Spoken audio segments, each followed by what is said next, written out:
everybody, welcome to my channel. Today's video is on the disappearance of Marina Pearl Boelter. Marina was last seen getting off work at the IGA grocery store in Bloomfield, Indiana on December 31st, 2014. At around 6 p.m. she got into a car driven by a man that was in the parking lot of the store, and they took off in the direction of her apartment. And that was the last time she was ever seen by anyone.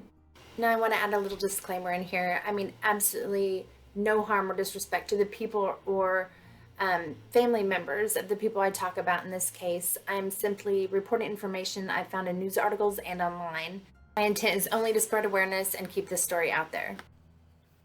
Marina was 18 years old at the time of her disappearance. She was a Caucasian female, 5 foot 3 inches tall, around 110 pounds. She had blonde hair, dyed reddish brown, and blue eyes. She has a tattoo on her foot of a star with butterfly wings, her ears are pierced, and she has a scar from a prior lip piercing. She was last seen wearing a black and purple plaid peacoat, jeans with rhinestones on the back pockets, pink and white Nike Shox shoes with a purple swoosh outlined in black, and a cross necklace. She was carrying a purse with love written on the side, and she also may have been wearing purple-rimmed, non-prescription glasses. Marina lived in Greene County, Indiana as a child, but later went to live with her father in Ohio.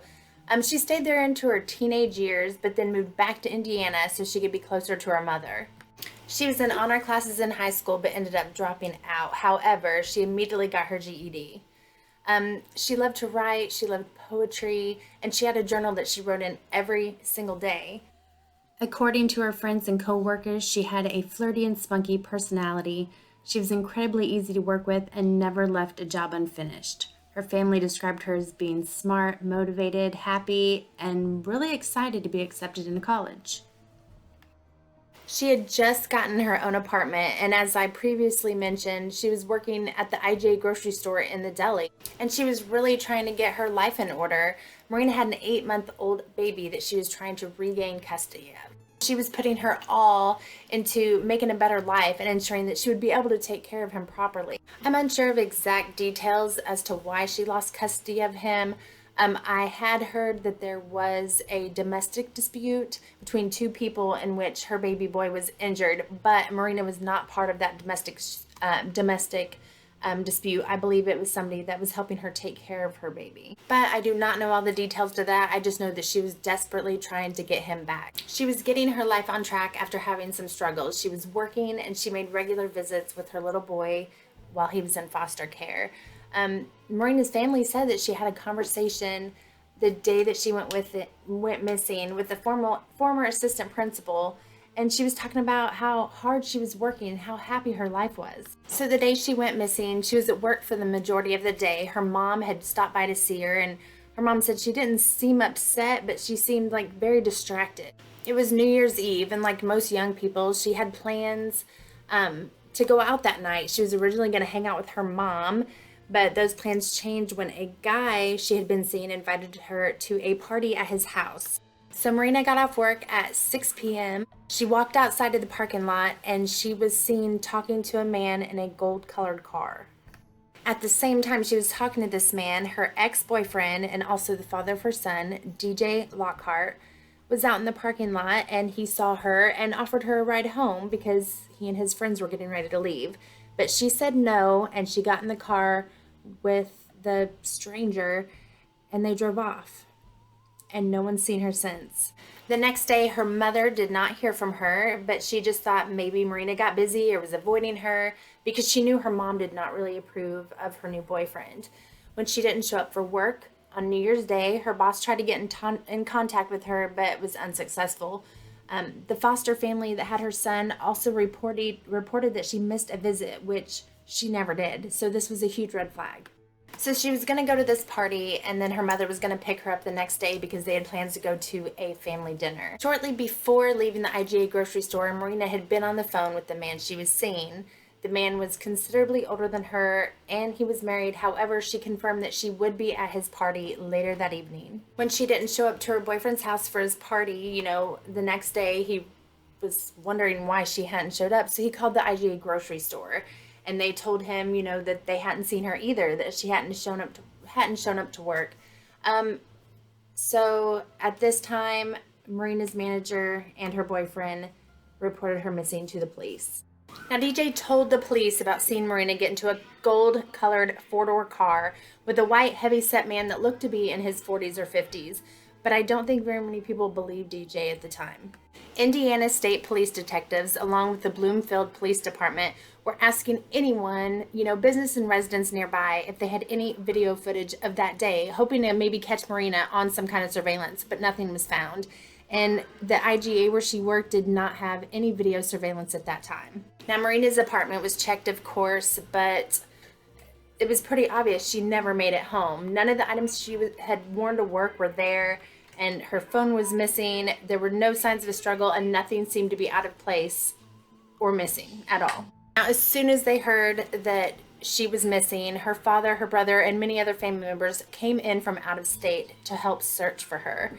They were asking people in surrounding areas to help them search by walking their property, looking in their abandoned houses and buildings, and just, trying to get all the help they could possibly get. But there were no signs or clues to her whereabouts anywhere. They did check Marina's phone records and saw where she received a call at 6 p.m. the night she disappeared, but the phone either died or was turned off because all calls made after that went straight to voicemail. Now, this is just crazy to me. 3 weeks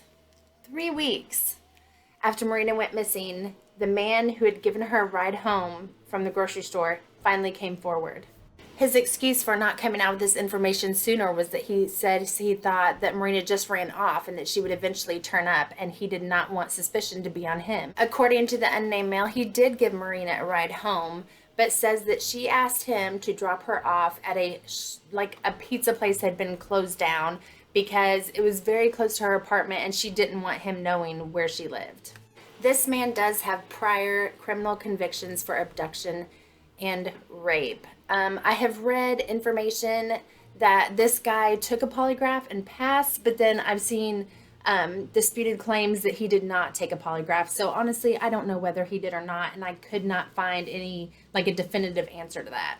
And there is not a lot of information on this guy.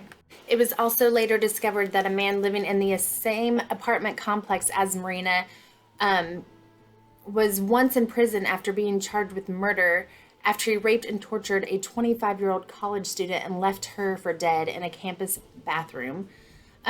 He did serve 36 years in prison after he pled guilty in 1976, but he was released on parole in 2012. While he was in prison in 1982, he gave an interview in which he stated, "I'm working to get to where I could go home, but with some of the attitudes right now, I'm sure another attack would happen. I'm not capable of dealing with females yet. I get frustrated easily," unquote. I could not find any info on whether someone was questioned about Marina's case, but if he was, nothing ever came of it. In a turn of events, 6 weeks after Marina disappeared, her ex-boyfriend DJ was found stabbed to death. Authorities have stated they found no evidence to suggest his murder was related to her disappearance, and it was actually ruled as self-defense. So what I understand is DJ went to someone's apartment or house to confront them. A fight came out, the man stabbed DJ in self-defense, and there were no charges filed. There have been no arrests made in connection with Marina's disappearance, and she's still missing. Her son has been adopted, and her family continues to spread word on her disappearance. I know her mom raised money to have a big billboard put up, so people would still see her face, and her family is always actively searching. My heart goes out to Marina's family. I'm a mom, and I cannot imagine having to go through life not knowing where one of my loved ones were, or what had happened to them. Someone out there knows something, and it's time for them to come forward. Please keep Marina's story out there by sharing her flyer, sharing this video, and sharing information on this case. If you have any information on what happened to Marina, please contact the Indiana State Police at 812-332-4411.